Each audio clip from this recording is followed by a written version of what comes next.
So when you say the great plant-based con is that they've now the mission statement, this is healthier for you, but it's not.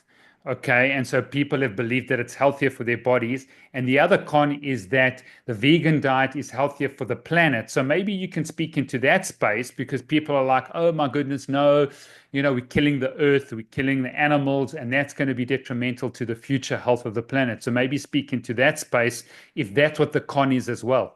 Yeah, the con is both of those things. And let me just spend a few seconds on talking about the con. Um, I wanted to be very careful about that, and the publishers were very keen for me to be careful to define the word con, because a lot of times we think of a con as a purposeful um, campaign by an individual or a couple of tightly bound individuals who purposely pull the wool over our eyes, right? And they swindle our money out of us for their own profit. This is not really that kind of con. This is a con where there are many parties involved: food industry, agriculture, big ag, the epidemiology industry in health, the elite organizations, and by elite I mean like the WHO and WEF and those that we regularly read about, as well as those people who are actually vegans and vegetarians who like to eat this way. So it's kind of all of those groups who have common cause in making us believe that this diet is better for their health and better for the planet. It's not like they're all getting together, although they do sometimes support each other. So it's a kind of loose affiliation that has the effect of persuading us. Do you see what I mean?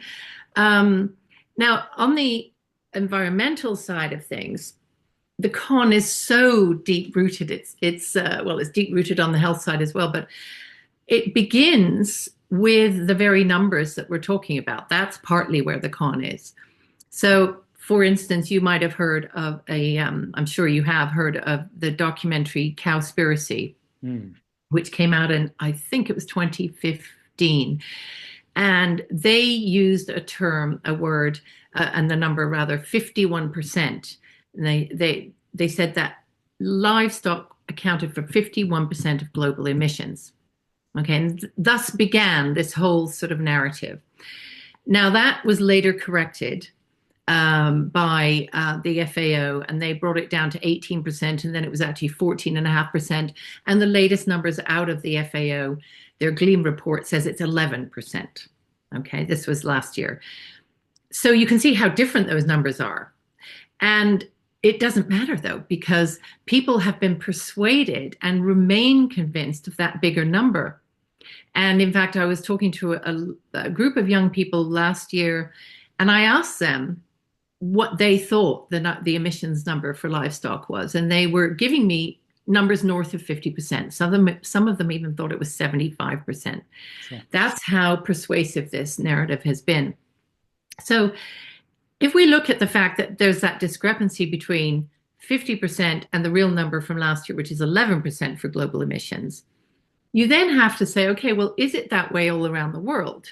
No, it isn't. So in the United States, beef would be responsible for 2% of emissions, for instance. In the UK, it's less than 5.7%.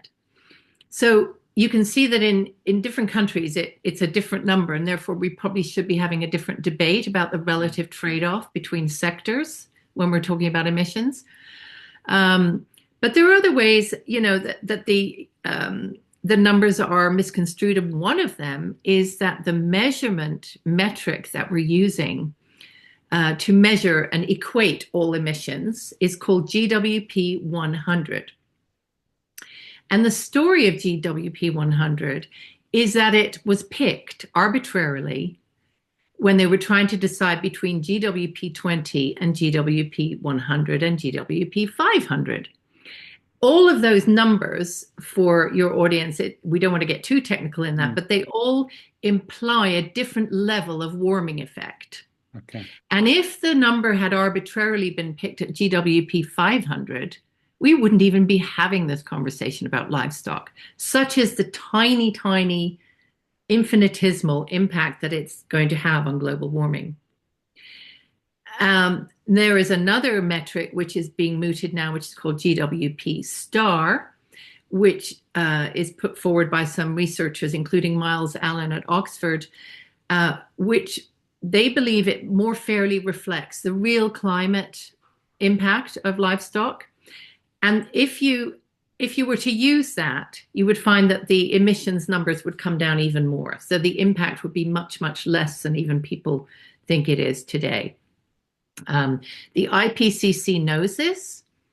It has acknowledged this discrepancy in its reports, the sixth assessment in particular, but somehow nothing gets done about it. So it's this crazy thing where everyone knows the numbers are wrong, but we're all walking around using the numbers anyway to make policy and to punish farmers, livestock farmers in particular. It's a completely crazy situation. Because you've got to follow the money, and big agriculture and big food don't want to change those numbers or let the public know because it doesn't serve their interests.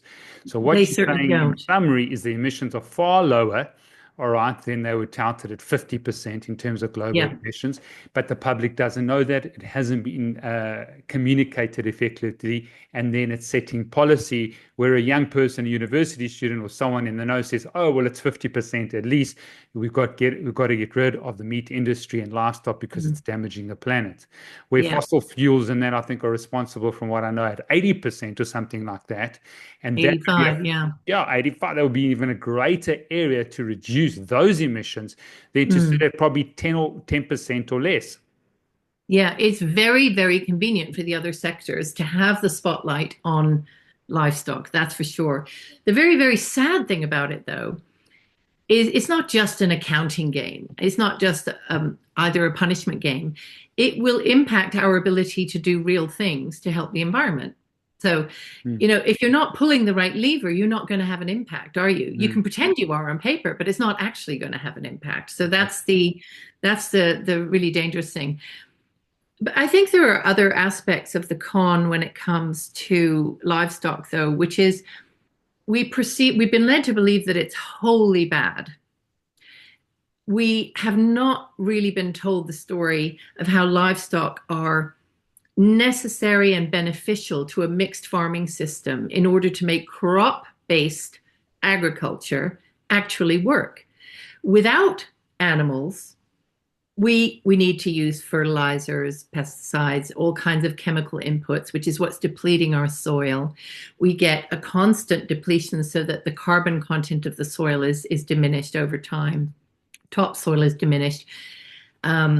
This is at its most extreme when you have crops like pulses. You can only grow them once every 7 years in the same soil because of the depletion effect and the pesticide effect.